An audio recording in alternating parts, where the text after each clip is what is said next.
러시아는 거의 모든 종류의 군사 장비, 특히 전차와 장갑차가 거의 바닥나고 있습니다. 이 위기는 매주 더 심각해지고 있습니다. 농담 같지만 사실입니다. 이 열차가 뭘 운반하는지 영상으로 확인해보세요. 러시아에 남은 마지막 T-72 전차 작동 재고가 개조를 위해 우랄 바곤자보드 공장으로 이동 중입니다. 이 전차들은 50년이 넘은 것들입니다. 그리고 솔직히 말해서 개조되는 대신에 아마 분해되어 예비 부품으로 사용될 가능성이 높습니다. 전차 강국이던 나라가 이제 옛 소련 국가들에게 오래된 전차를 돌려달라고 사실상 구걸하는 상황이 놀랍지 않나요? 예를 들어 벨라루스는 2022년부터 T-72 전차와 BMP-2 장갑차를 러시아에 돌려주고 있습니다. 그럼 러시아가 2026년쯤 전차와 장갑차 등 거의 모든 것이 고갈될 수 있다는 말이 정말 맞나요? 그렇다면 현대 전쟁에서 전차는 끝난 걸까요? 곧 모든 내용을 다루겠지만 본격적으로 시작하기 전 현재 상황을 먼저 살펴보겠습니다. 주제 시작 전에 저희가 알고리즘에 남으려면 좋아요 부탁드려요. 유튜브는 강한 콘텐츠를 선호하지 않습니다. 여러분의 좋아요는 저희가 지정학적 주제를 계속 전달하는 데 큰 힘이 됩니다. 이제 영상을 계속 보시죠. 우크라이나 군 자료에 따르면 2025년 10월 기준 러시아는 1100억 달러 이상의 군사 장비를 우크라이나군에 잃었습니다. 전차만 1만 1천 대 이상 손실, 약 1,750억 달러에 달합니다. 여기에 파괴된 장갑차 2만 3천 대가 추가되어 이는 140억 달러에 달합니다. 여기서 놀라운 점은 러시아가 2022년 2월 우크라이나 침공 첫날부터 전차를 잃기 시작했다는 것입니다. 마탁은 전차가 진흙이나 도랑에 빠져 움직이지 못했고 일부는 연료 부족으로 멈췄습니다. 러시아군 보급선이 부패와 잘못된 계획으로 무너져 우크라이나인들은 종종 버려진 차량을 수리해 러시아군을 상대로 전장에 재투입했습니다. 동시에 우크라이나는 대부분의 사람들이 생각했던 것보다 러시아의 침공에 훨씬 더 잘 대비하고 있었습니다. 이는 주로 미국이 공유한 정보 덕분이었습니다. 우크라이나는 침공 전 실제 방공 시스템과 주요 장비를 숨기고 대신 가짜 장비를 배치했습니다. 가짜 장비들이 러시아 드론과 위성을 성공적으로 속였습니다. 침공 초기에 러시아는 미사일 공격으로 우크라이나 방공망이 완전히 파괴됐다고 믿고 하늘이 열렸다고 확신했습니다. 러시아 전투기들은 즉시 우크라이나 목표물을 폭격하러 돌진했고 그들의 전차와 포병도 함께 전진하며 긴밀하게 협력했습니다. 그들은 자신들이 제공권을 장악했다고 생각했습니다. 그리고 잠시 동안은 이 전략이 실제로 효과를 발휘했습니다. 러시아는 우크라이나 영토 깊숙이 진격하는 데 성공했고 키이우 바로 근처까지 접근했습니다. 그때부터는 또 러시아는 무너지기 시작했고 우크라이나는 러시아의 공중 지원을 겨냥해 비행기와 헬리콥터를 격추시켰습니다. 공중 엄호가 사라지자 러시아 전차와 장갑차가 느리고 취약한 표적이 됐습니다. 우크라이나의 매복 공격에 손쉽게 당할 수밖에 없었죠. 매번 모퉁이마다 그들을 기다리고 있었습니다. 몇 주 후 나토는 러시아군 상황을 악화시키는 무기를 보내기 시작했습니다. 미국 제블린, 영국 일로 등 휴대용 미사일이 우크라이나에 대량 유입되고 있습니다. 이 미사일들은 매우 정확하고 우크라이나군이 쉽게 사용하며 거의 항상 직격했습니다. 이 미사일들과 함께 우크라이나는 산업 및 소비자 부품으로 First Person View 드론을 실험하기 시작했습니다. 몇 달 만에 저렴한 소형 드론이 예상치 못한 속도로 러시아 장갑차를 파괴하고 있었습니다. 파괴가 심각해 러시아는 구소련 시절 탱크 비축분까지 꺼냈습니다. 전쟁 전 모스크바는 여러 저장고에 약 1만 대의 탱크를 보관한 것으로 여겨졌습니다. 그들은 현대식 T-80, T-72부터 T-62, T-55, 1950년대 유물까지 다양한 탱크를 보유하고 있었습니다. 블라디미르 푸틴은 수백만 루블이 탱크 정비와 전투 준비에 쓰였기 때문에 자신에게 무한한 비축량이 있다고 믿었습니다. 결국 내부 부패가 조용히 시스템을 갉아먹었고 이는 블라디미르 푸틴의 최대 적이었습니다. 러시아 고위 장군과 국방 관계자들은 수십 년간 정비 예산을 착복해왔습니다. 예비 부품과 정비, 업그레이드 예산이 가짜 청구서와 유령 계약으로 빼돌려졌습니다. 이것은 단순한 하위 단계의 사기가 아니었고 거의 모든 최고위 장성들이 연루됐습니다. 이 때문에 지난 2년간 크렘린은 수백만 달러 군 자금 유용 혐의로 수십 명의 고위 장교를 기소하기 시작했습니다. 데니스 푸틸로프 소장은 차량 정비 계약 관련 거액 뇌물 혐의로 8년 6개월 징역을 선고받았습니다. 또 다른 고위 장교인 러시아 참모총장 전 부참모장도 군 보급품 자금으로 쓰여야 할 10억 루블 이상을 횡령한 혐의로 17년형을 선고받았습니다. 세르게이 쇼이구 전 국방장관과 가까운 고위 장성 및 관리 최소 10명이 지금까지 해임되거나 체포됐습니다. 이제 그들이 초래한 피해는 거의 숨길 수 없습니다. 푸틴이 한때 안전망으로 여겼던 그 예비 전차들은 이제 거의 쓸모가 없습니다. 그 전차들은 엔진이 심하게 부식돼 수리 불가하고 조중형도 없거나 오래된 상태입니다. 예비 부품들은 이미 수년 전 팔아버렸고 남은 건 복원이나 수리, 재사용이 불가능한 텅 빈 금속 껍데기뿐입니다. 분명히 말씀드리자면 러시아가 당장 전차가 완전히 바닥나는 일은 없을 겁니다. 존피 연구원에 따르면 2025년 10월 위성 분석 결과 러시아 저장기지의 7340이 대전차 중 양호한 것은 92대에 불과합니다. 그리고 그 92대 모두가 T-72B 모델입니다. 나머지는 거의 사용할 수 없거나 완전히 수리 불가능한 상태입니다.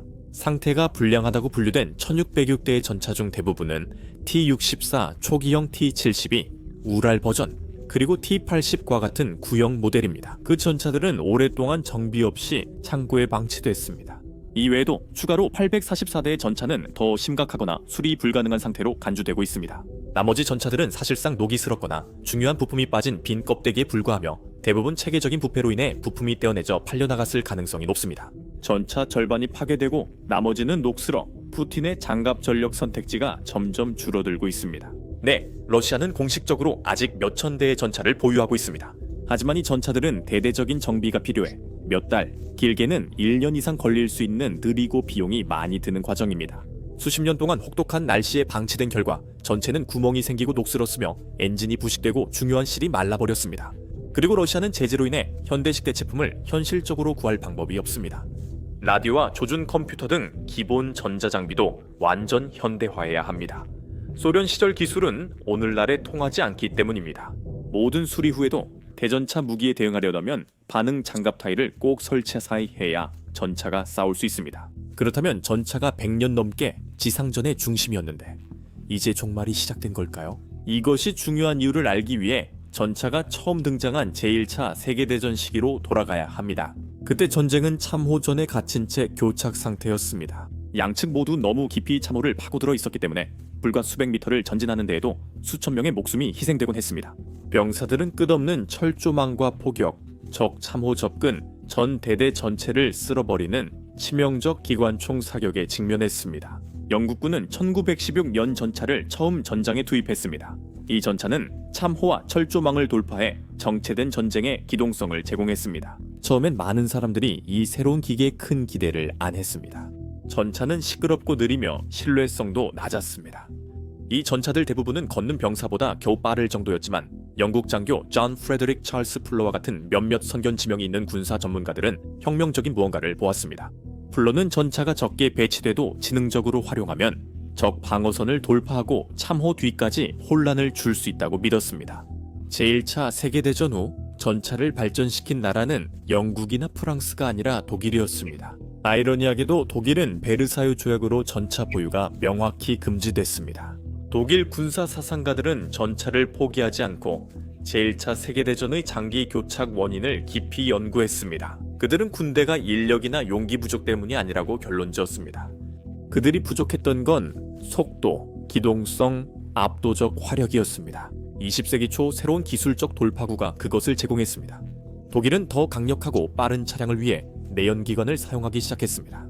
더 강력한 장갑판, 첨단 서스펜션, 신뢰성 높은 무선 통신이 도입되어 공격 방어와 조정성, 부대 간 협력이 강화됐습니다. 불과 10년 후인 1920년대와 1930년대의 전강이 동안 이러한 새로운 혁신들은 궁극적인 시험대에 올랐습니다. 독일 군사 전략가들과 장교들은 전혀 새로운 전쟁 방식을 실험하기 시작했고 번개 전쟁이라는 뜻의 블리츠크리크라는 교리를 개발했습니다. 블리츠크리크의 핵심은 제1차 세계대전의 느리고 비효율적인 참호전을 피하는 것이었습니다. 참호전은 큰 손실만 남겼기 때문입니다. 대신 독일군은 빠르게 움직이는 전차를 앞세우고 그 뒤를 보병과 트럭, 기타 기계와 차량들이 밀착해서 따라가며 적의 방어선을 신속하게 돌파할 계획이었습니다. 보병은 적 진지를 타격해 방어선을 약화시켰고 항공기는 보급로와 탄약고 등 주요 목표를 폭격하며 상공 지원을 산업을 했습니다. 독일군은 적 방어선 약점을 돌파해 그 틈에 병력을 투입하는 것이 가장 빠른 승리 방법이라 생각했습니다. 전차와 기계화 부대가 군대를 포위하고 적이 모르는 사이 보급로를 차단했습니다. 1939년에 마침내 2차 세계대전이 발발했을 때 이 번개 전쟁 전략은 놀라울 정도로 성공적이었습니다. 독일 판처사단은 폴란드에 이어 프랑스, 벨기에, 네덜란드까지 몇 주 만에 손쉽게 제압했습니다. 2차 세계대전에서 전차가 거둔 놀라운 성공은 곧바로 전차를 군사력을 강하고 신뢰할 수 있게 유지하려는 모든 국가에게 필수 무기로 만들었습니다. 20세기 중반 이 되자 강력한 전차 부대를 보유하는 것은 사실상 필수가 되었습니다. 강력한 전차 부대가 없는 군대는 위협으로 여겨지지 않았습니다. 전차가 군사력의 척도였기 때문입니다. 이 전차 집착은 제2차 세계대전 후 특히 냉전기에 더 강해졌습니다. 수십 년 동안 이어진 두 초강대국의 경쟁, 한쪽에는 소련이 있었고 다른 한쪽에는 미국과 그 나토 동맹국들이 있었습니다. 기본적으로 유럽은 철의 장막이라고 불리는 것에 의해 둘로 나뉘어졌습니다. 양측 모두 국경을 따라 거대한 탱크 부대를 배치했고 때로는 불과 몇 마일 떨어진 곳에 있기도 했습니다. 이것은 끊임없는 경쟁이 되었고 양측 모두 서로를 앞서기 위해 막대한 돈을 쏟아부었습니다. 어티엔시노치는의 더 두꺼운 장갑과 더 강한 포, 발전된 전자장비를 갖춘 탱크를 만들고 있습니다. 새 변종이 나타날 때마다 더 강하고 빠르며 똑똑해야 했습니다. 항상 뒤처지거나 대비 없이 전쟁을 막고 싶지 않았기 때문입니다. 그리고 냉전 시대의 초강대국들만 그런 것이 아니었습니다. 거의 모든 다른 나라들도 똑같이 빠르게 혁신하고 있었죠. 영국과 프랑스 같은 나라들도 자신들의 전차 부대를 업그레이드하는데 엄청난 노력을 기울이고 있었습니다. 하지만 소수 나라만이 전차 수천 대만으로는 실제 전투 승리를 보장할 수 없다는 사실을 일찍이 깨달았습니다. 이것의 가장 좋은 예 중 하나는 아마도 1967년에 있었던 6.1 전쟁일 것입니다. 이스라엘은 이집트, 시리아, 요르단 등 여러 아랍 국가들의 동시 공격과 이라크 등 지원을 받는 적들과 싸웠습니다. 당시 거의 모든 사람들이 이스라엘이 승산이 없다고 믿었는데 그 이유는 주로 병력에서 압도적으로 열세였기 때문이고 특히 전차 수에서 그랬습니다.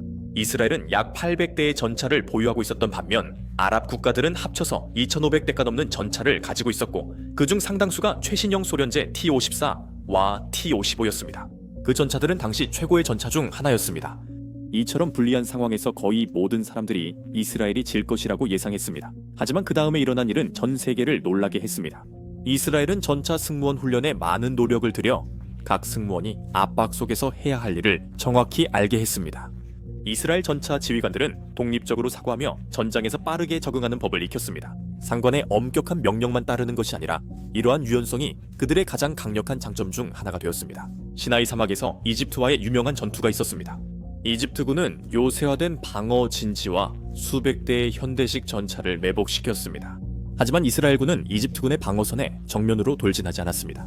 이스라엘 전차 지휘관들은 예상 방향으로 측면 우회 공격을 했습니다. 시나이에서 이스라엘 전차들은 며칠 만에 이집트 전차 수백 대를 격파했습니다. 비슷한 일이 시리아와 요르단군 전투에서도 있었습니다.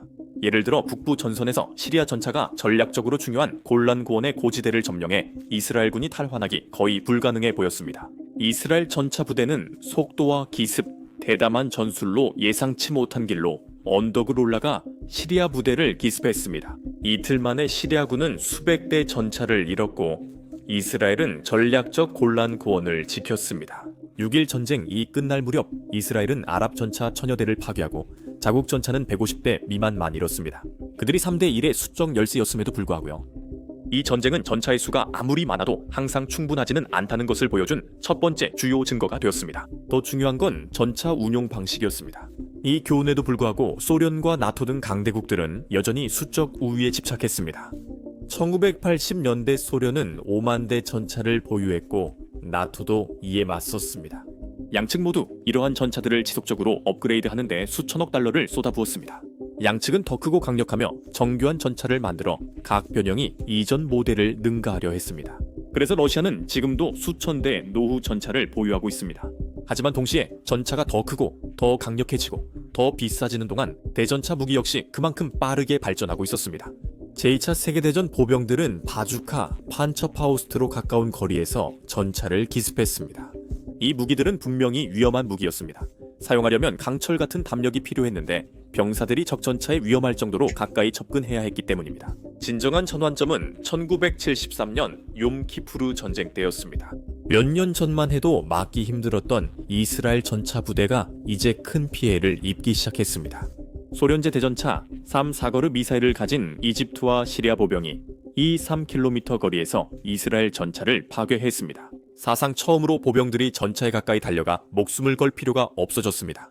대신 그들은 은폐된 채 안전한 거리에서 미사일을 발사해 중무장 차량을 파괴할 수 있었습니다. 전차 승무원들은 공격받는 것도 몰랐습니다. 1973년의 충격 이후 많은 전문가들은 전차의 시대가 마침내 끝났다고 믿었습니다.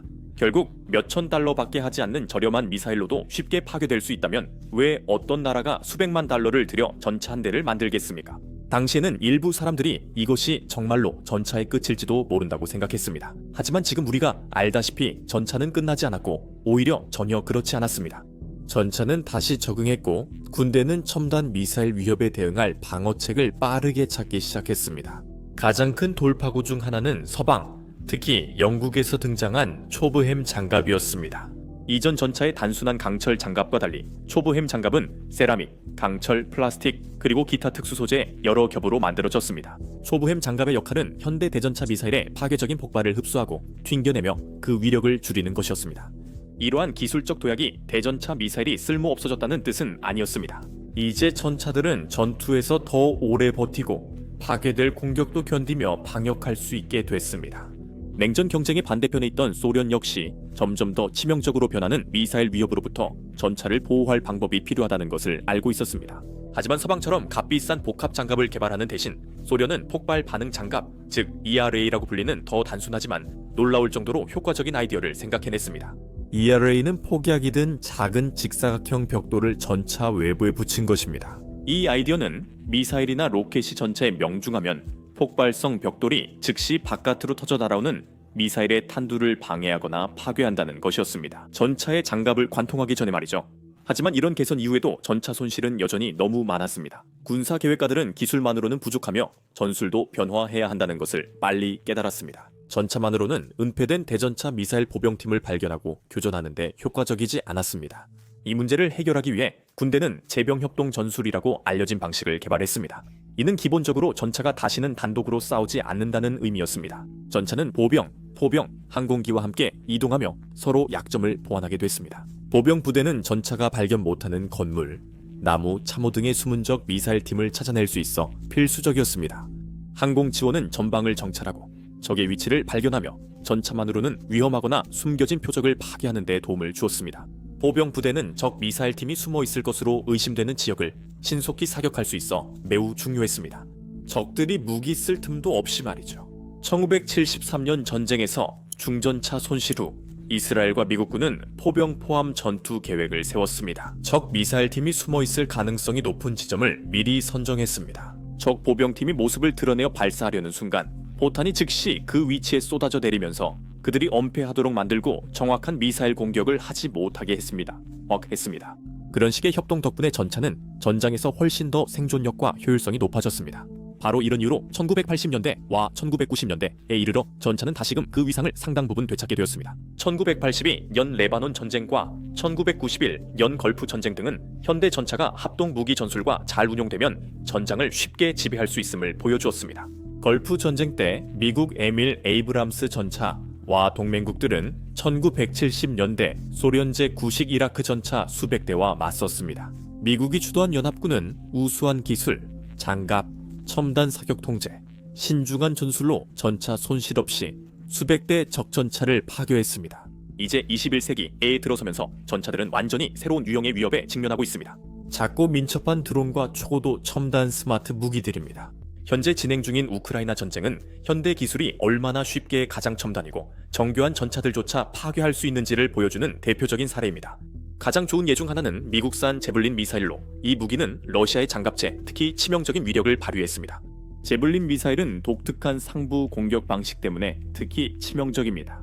즉, 미사일이 발사 직후 상승해 전차 지붕을 급강화한다는 의미입니다. 전차 지붕은 앞이나 측면에 두꺼운 장갑보다 훨씬 얇게 설계됩니다. 역사적으로 전차는 항상 앞이나 뒤에서 오는 직접적인 위협에 대한 방어를 우선시해왔기 때문에 지붕 부분은 두껍게 장갑되지 않았습니다. 제블린은 이 약점을 완벽히 이용하며 진정한 발사 후 망각 무기라는 점도 큰 장점입니다. 즉, 병사는 반가쇠를 당긴 후 조준이나 목표물 확인을 계속하지 않아도 됩니다. 미사일의 유도 시스템이 자동 작동해 목표물을 추적, 전차를 명중시킵니다.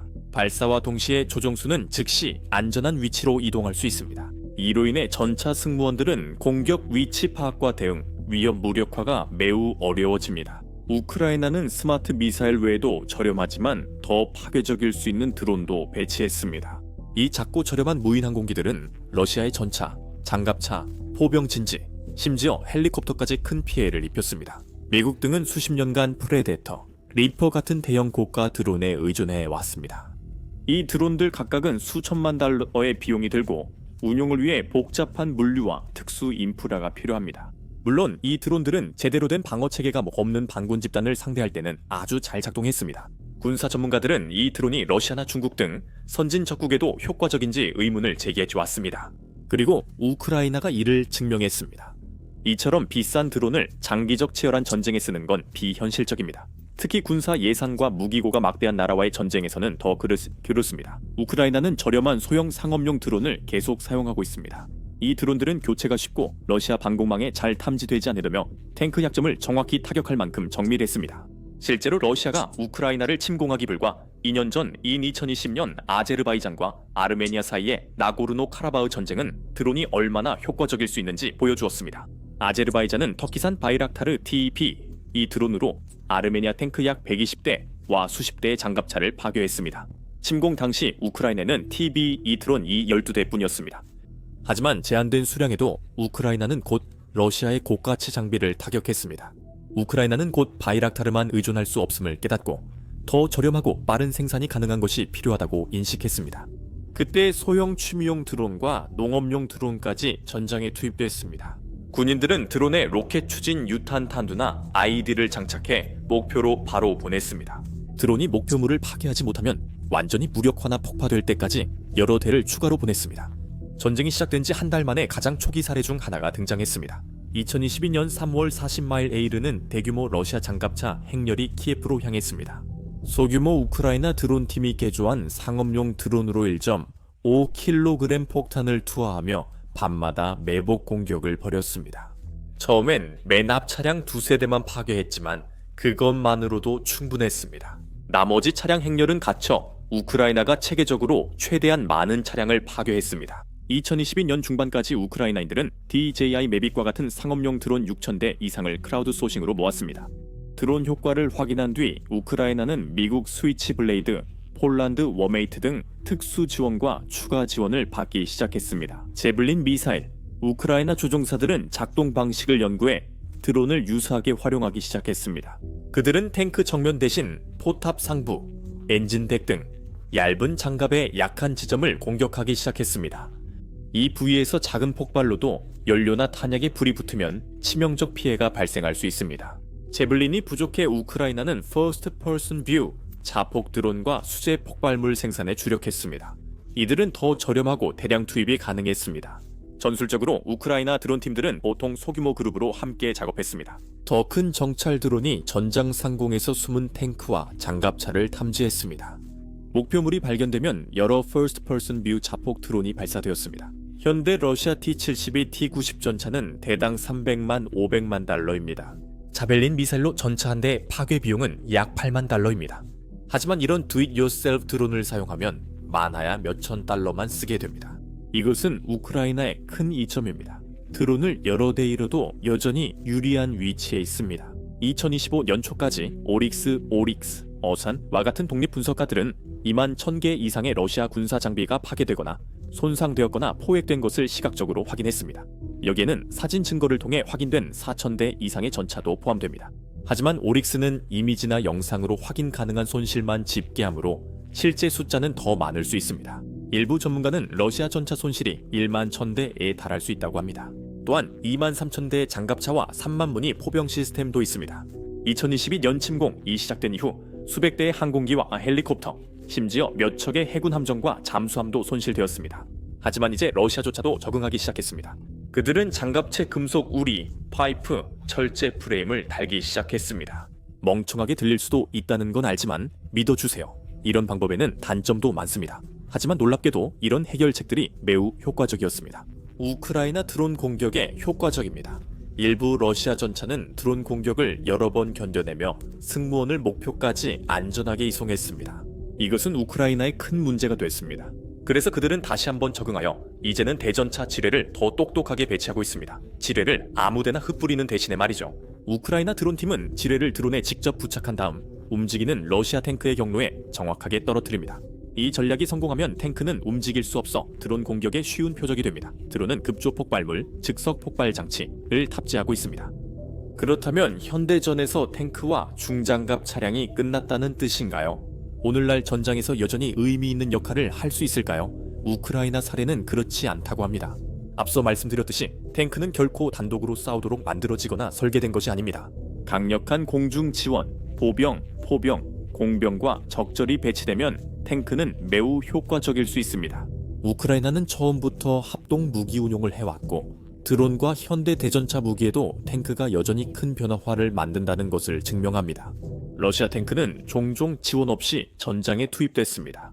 보병이 우크라이나 대전차 팀을 미리 발견해 위협이 되기 전에 제압해야 합니다. 하지만 러시아는 충분한 전문 병력이 없었고 지휘관들은 우크라이나를 과소평가했습니다. 이로 인해 우크라이나 부대들은 제블린이나 구형 RPG로 숲이나 도시에서 전차를 근거리에서 기습할 수 있었습니다. 4년 가까이 치열한 전투가 이어졌지만 러시아와 우크라이나 간 전차 대 전차 전투는 매우 드물었다는 사실이 놀랍습니다. 2023년까지 러시아 숙련 전차 승무원 대부분이 사망하거나 부상당했습니다. 대부분 젊은 징집병인 대체 인원들은 기초훈련만 급히 받고 조작법도 모르는 구형 전차에 투입됐습니다. 이러한 효과적인 훈련의 부족으로 인해 러시아 전차 부대는 매복에 대응하거나 보병과 협력하는 능력이 떨어졌고 그 결과 치명적인 상황에 빠질 가능성이 더 높아졌습니다. 이것이 바로 우리가 전장에서 완전히 멀쩡한 상태로 버려진 러시아 전차들을 많이 보게 된 이유입니다. 승무원들은 연료 부족, 고장, 진흙에 빠지면 당황해 도망쳤습니다. 하지만 이번 전쟁은 전차 진화의 다음 큰 단계를 촉진할 수도 있습니다. 전차는 역사적으로 새로운 위협에 맞서며 계속 강해졌습니다. 많은 전차 손실에도 전차가 앞으로도 전장에서 중요한 무기로 남을 것이라는 주장이 여전히 있습니다. 우크라이나는 전차가 여전히 필요하다고 분명히 믿고 있습니다.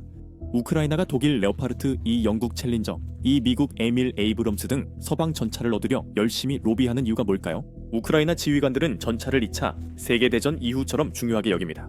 전차는 적 방어선 돌파와 점령지 방어에 필요한 화력, 방호력, 기동성을 제공합니다. 특히 강한 저항 시 더욱 중요합니다. 잘 조직된 전차 부대는 적 참호를 돌파하고 보병에 화력 지원을 하며 경장갑 차량이 견디지 못할 공격도 버틸 수 있습니다. 예를 들어 2023년 중반 우크라이나가 방어 작전을 시작했을 때 특히 자포리자와 같은 지역에서는 전차와 보병 전투 차량을 신중하게 조합하여 러시아 방어선을 돌파했습니다. 우크라이나 전차도 러시아 장갑차처럼 지뢰밭과 대전차 미사일 위험에 직면했습니다. 맞아요. 우크라이나도 신형 레오파르트와 브래들리를 일부 잃었지만 이런 손실은 러시아의 규모와는 비교되지 않습니다. 가장 큰 차이점은 우크라이나가 이런 위협에 대처하기 위해 신속하게 전술을 적응하고 조정했다는 점인데 러시아는 이런 점에서 계속 실패했다는 것입니다. 공정하게 말하면 러시아 병사들이 전선에서 괜찮은 해결책을 제안하는 것도 봤습니다. 하지만 러시아 군 지도부는 너무나도 결함이 많고 지휘 체계는 부패해 있어서 혁신적인 전술이 관료주의를 뚫고 효과적으로 실행되는 경우는 거의 없습니다. 이 모든 점을 고려해도 우크라이나 전쟁은 전차의 취약성을 전 세계 군대에 뼈아프게 알렸습니다. 전차가 필수적이라고 해서 무적이거나 막을 수 없는 것은 아닙니다. 드론과 정밀 유도 무기의 확산으로 전차가 중요한 역할을 유지하려면 새로운 방어 전략과 기술이 필요합니다. 그래서 전차는 여전히 매우 중요하지만 러시아가 사용해온 방식대로만 중요한 것은 아닙니다. 우크라이나와 나토 국가들은 이 전장의 교훈을 주의 깊게 관찰하며 전차를 더 파괴하기 어렵게 만들기 위해 이를 이미 반영하고 있습니다. 러시아는 대규모 장갑차 손실 후 강철을 인간으로 대체하려 했습니다. 그들은 충분한 지원이나 보호비 없이 보병들을 물결처럼 앞으로 밀어붙였고 그 결과 엄청난 사상자가 발생했습니다. 이 어리석은 전술 때문에 러시아는 100만 명이 넘는 사상자를 냈습니다. 그리고 이제는 인력도 부족해지고 있습니다. 러시아의 희망은 우크라이나가 탱크를 파괴하는 속도보다 더 빨리 탱크를 생산하는 것일 수 있습니다. 특히 예비 물자가 고갈된 지금 더욱 그렇겠습니다. 우크라이나가 계속 효과적이고 창의적으로 혁신하는 걸 보면 이렇게 새로 만들어진 러시아 탱크들이 전선에 투입되면 오래 살아남을 가능성은 매우 낮아 보입니다. 러시아가 전술을 바꾸기 전까진 그렇습니다. 시청해주셔서 감사합니다.